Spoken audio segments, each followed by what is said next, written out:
నమస్తే అండి. ఇప్పుడు ఈ హాసిని అనే మందు వాడారు కదా మీరు? అవునండి. ఇప్పుడు మీరు వాడక ముందు ఏం గమనించారు? ఏమేం ప్రాబ్లం ఉంది? వాడిన తర్వాత ఏంటి మీరు గమనించింది చెప్పండి? దీంట్లో అండి దోమ, తెల్లదోమ, పచ్చదోమ, పేను భయంగా ఉందండి. పాన్ కూర్చుంది. ఇది కొట్టినాక పేను పోయింది, దోమ పోయింది. ఓకే. మెతకదానం వచ్చింది, చెట్టు కూడా హైట్ లేచిపోయింది. ఎట్ట పెరిగింది ఇంచుమించుగా అసలు మీకు? ఇప్పుడు కొట్టింత ఇక్కడికండి ఈ స్టేజ్ లో ఉంది. ఈ తేజీలో ఉన్నాను. ఈ తేజీ నుంచి ఈ తేజీకి వచ్చింది. ఈ వారం 10 రోజుల్లో ఇంత పెరిగింది.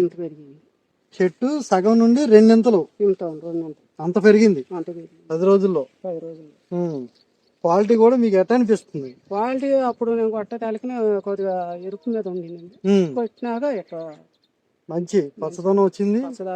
కాపు గోడ కూడా ఎట్ట కనబడుతుందండి అసలు? గోడ చక్కగా కానొస్తుంది.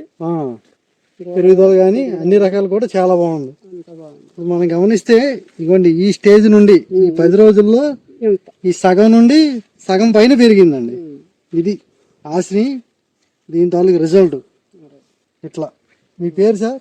నా పేరు సీన్ అండి. చెరువు మాధవరం. ఏమన్నా ఉంది? మా జీకొండూరు మండలం. Okay sir, thank you. రైతులు వాడుకోవచ్చు. అవునా, పడితే నాణ్యంగా ఉంటుంది, వాడుకోవచ్చు. అందరు కూడా ఇబ్బంది పడేది లేదు. ఓకే, మీరు నలుగురు చెప్పండి. ఓకే, మా మందు వాడినందుకు చాలా థ్యాంక్స్ అండి.